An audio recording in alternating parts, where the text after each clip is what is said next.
एक बार एक आदमी अपने गार्डन में टहल रहा था। टहलते हुए उसे टहनी से लटकता हुआ एक तितली का कोकून दिखाई पड़ा।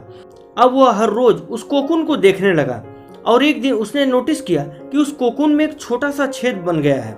उस दिन वो बैठ के देखने लगा और काफी घंटों बैठा रहा और उसने देखा कि तितली उस खोल के बाहर निकलने का बहुत ही प्रयास कर रही है, पर बहुत देर प्रयास करने के बाद भी वह उस छेद के बाहर नहीं निकल पा रही है। और फिर वह बिल्कुल शांत हो गई और मानो उसने हार मान लिया हो और एक जगह वो आकर बैठ जाती है।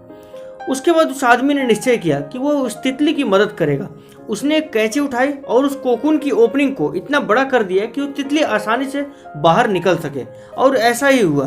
तितली बिना किसी संघर्ष के और बिना किसी मेहनत के वो बाहर निकल आई है, क्यों कोकून का मुंह जो था वो बड़ा हो चुका था, पर उसका शरीर काफी सूजा हुआ था और पंख सूखे हुए थे, जिससे वो उड़ नहीं पा रही थी। वो आदमी तितली को देखकर ऐसा सोचता रहा कि किसी भी वक्त तितली अपने पंखों से उड़ेगी, पर ऐसा कुछ भी नहीं हुआ। इसके उलट बेचारी तितली कभी नहीं उड़ पाई और उसने बाकी की जिंदगी इधर उधर घसीटते हुए बिता दी। वो आदमी अपनी दया और जल्दबाजी में ये नहीं समझ पाया कि दरअसल कोकून से निकलने की प्रक्रिया को प्रकृति ने इतना कठिन क्यों बनाया है। ऐसा इसलिए बनाया है कि तितली के शरीर में मौजूद तरल पदार्थ उसके पंखों में पहुंच सके और वो छेद से बाहर निकल सके। वास्तव में कभी कभी हमारे जीवन में संघर्ष भी ऐसा ही होता है, जिसकी हमें सचमुच आवश्यकता होती है।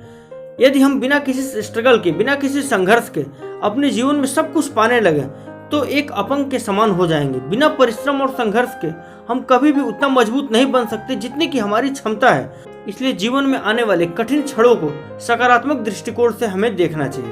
वो सकारात्मक दृष्टिकोण हमें जीवन में कुछ ऐसा सिखा जाएंगे कि हम अपनी जिंदगी की उड़ान को पॉसिबल बना पाएंगे। दोस्तों, अगर वीडियो अच्छा लगे इस वीडियो को लाइक करें। ऐसे वीडियोज के लिए हमारे यूट्यूब चैनल को सब्सक्राइब करें, साथ में बेल आइकन जरूर दबाएं।